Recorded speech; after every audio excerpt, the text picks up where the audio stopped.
कहानी शुरू होती है हिमालय की उस शांत घाटी से जहां तपस्या में लीन बैठे थे ब्रह्मा के मानस पुत्र ऋषि पुलस्त्य। कौन सोच सकता था कि इन्हीं के वंश से जन्म लेगा ऐसा पुरुष जिसका नाम सुनते ही देवता कांप उठेंगे और दानव झुक जाएंगे। उसका नाम था रावण। ऋषि पुलस्त्य के पुत्र विश्रवा एक तेजस्वी ब्राह्मण था और विश्रवा की पत्नी राक्षस राज सुमाली की पुत्री कैकेसी। जब ज्ञान और तप का मिलन राक्षसी बल और महत्वाकांक्षा से हुआ तब जन्म हुआ 4 संतानों का। पहला रावण, जिसकी आंखों में ज्वाला और आवाज में गड़गड़ाहट थी। दूसरा कुंभकर्ण, विशालकाय पर भोले मन का धनी। तीसरा विभीषण, शांत और धर्म के मार्ग पर चलने वाला। और सबसे छोटी शूर्पणखा, जिसकी चंचलता आगे एक पूरे युद्ध की वजह बनेगी। बालक रावण साधारण नहीं था। जहां बच्चे खेलते थे वह वेद पढ़ता था। जहां अन्य बालक तीर धनुष सीखते वह वीणा बजाकर भगवान शिव को रिझाता। उसकी स्मरण शक्ति ऐसी कि बचपन में ही 4 वेद, 6 शास्त्र और अनेक तंत्र विद्या उसे कंठस्थ हो गए। और जब उसका तेज आसमान को छूने लगा तो लोगों ने कहा यह कोई सामान्य बालक नहीं, यह है दशानन 10 मुख वाला,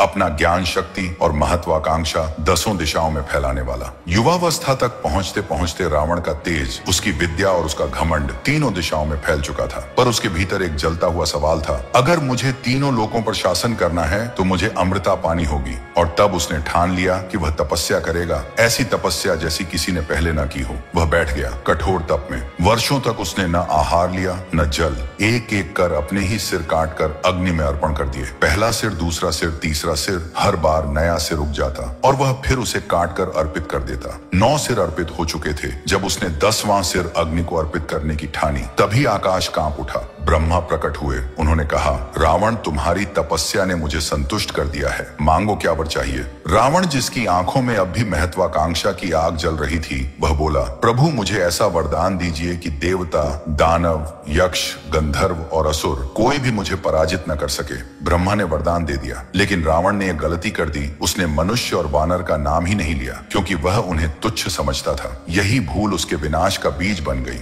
केवल ब्रह्मा ही नहीं, रावण ने भगवान शिव को भी प्रसन्न किया। वह वीणा बजाकर शिव तांडव गाता और भगवान शिव उसकी भक्ति से प्रसन्न हो उठते।